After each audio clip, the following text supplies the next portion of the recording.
एक गरीब आदमी बद्दू, रात के वक्त वो कहीं बेचारा सुबह से चला था, मदीने पहुंचते उसे रात हो गई।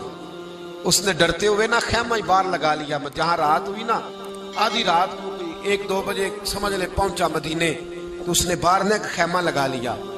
बीवी उसकी उम्मीद से थी, बच्चे की विलादत का वक्त करीब आ गया, बीमार हो गई, उसने खैमा लगाया।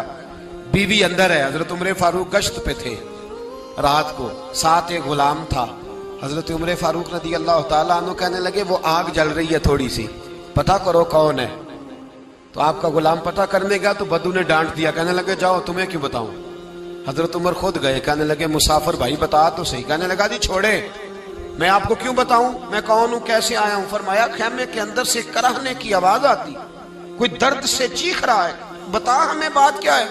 कहने लगा जी मैं फुला बस्ती फुला इलाके का एक गरीब हूं, अमीरुल मोमिनीन उमर फारूक से मिलने आया हूं, और रात हो गई है तो यहाँ खैमा लगाया है, सुबह मैं उनसे मिल के चला जाऊंगा। तो रात को तकलीफ देना पसंद नहीं किया, तो मेरी बीवी उम्मीद से थी, अब बच्चे की विलादत का वक्त करीब है, पास कोई नहीं। हजरत उमर कहने लगे तू ठहर, मैं अभी आया।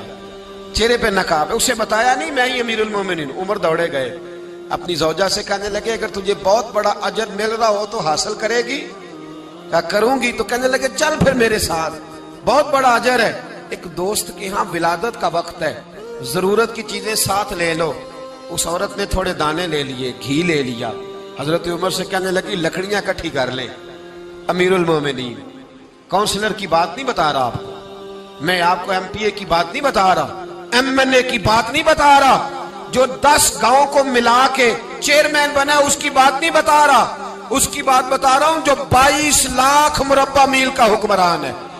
उसकी बात बता रहा हूं जो गली से गुजरे तो शैतान रास्ता ही बदल जाता है।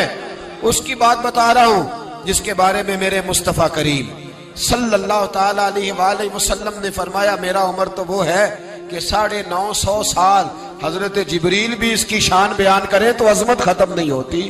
इतना बड़ा शख्स। हजरत उमर ने लकड़ियां इकट्ठी की, ईंटों का रोड़े लेके चूल्हा बनाया, पहुंच गए। आपकी जौजा कहने लगी ये थोड़े दाने डालने, घी डालने और एक लकड़ी लेके इसको हिलाएं, तैयार करें। खुद जौजा अंदर चली गई, हजरत उमर बाहर पकाने लगे। वो बद्दू कहता है मैं इस तरह का उनके साथ बिहेव करने लगा जैसे को किसी चौकीदार के साथ नहीं करता। मैंने समझा ये उमर ने चौकीदार रखे आने जाने वाले मेहमानों का।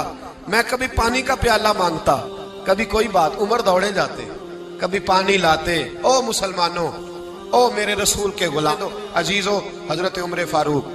वो गुलाम कहता है मैं उमर से कहता, मैं कहता गुलाम पानी ला, तो उमर दौड़ के पानी लाते। मैं कहता तुझे घी पकाना भी आता है, पहले भी कभी पकाया है? तो उमर फरमाते कोशिश तो कर रहा हूं। मैं कहता पहले भी कभी तेरी बीवी ने ये काम किया है? तो हजरत उमर कहने लगे मुझे याद नहीं, पूछ के बताऊंगा। कहते हैं क्या रंग था, क्या अंदाज था, क्या मुस्तफा की तरबियत थी, क्या अंदाज हुजूर ने सिखाए गुलामों को।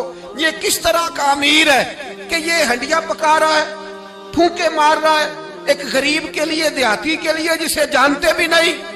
अंदर उस शख्स की बीवी के यहाँ बेटा पैदा हुआ तो हजरत उमर की बीवी अंदर से बोल के कहने लगी अमीरुल मोमिनीन मुबारक हो, आपके दोस्त के यहाँ बेटा पैदा हुआ है। जब कहा ना अमीरुल मोमिनीन मुबारक हो, तो वो शख्स कहता है मेरे हाथ कांपने लगे और मैं इस तरह दौड़ा कि मेरी पगड़ी गिर गई। मैं दौड़ा तो उमर ने बुलाया, कहा किधर जाते हो? कहने लगा आप अमीरुल मोमिनीन हैं, आप अमीरुल मोमिनीन, आप उमर हैं। कैसर और किसरा जिसके नाम से कांपे आप वो हैं जिसे मुस्तफा ने दुआ मांग के अल्लाह से मांगा, वो वाले उमर हैं आप। जिसके लिए अलीउल मुर्तजा फरमाते हैं मैं रोज दुआ करता हूं, वो वाले उमर हैं। जिसके बारे में अबू बकर सिद्दीक ने फरमाया था कि मैं अल्लाह से कहूंगा मौला जो तेरे महबूब की उम्मत के हक में सबसे बेहतर था मैं उसे खलीफा बना के, वो वाले उमर हैं। उमर अमीरुल मोमिनीन की बीवी वो तो खातून अव्वल होती है, वो तो मलका होती है, और तेरी बीवी दाई बनकर एक गरीब के बच्चे के पास बैठी रही विलादत के वक्त। उमर अमीरुल मोमिनीन होके तेरी दाढ़ी सारी धुएं से भर गई, तो ड्यूटी करता रहा।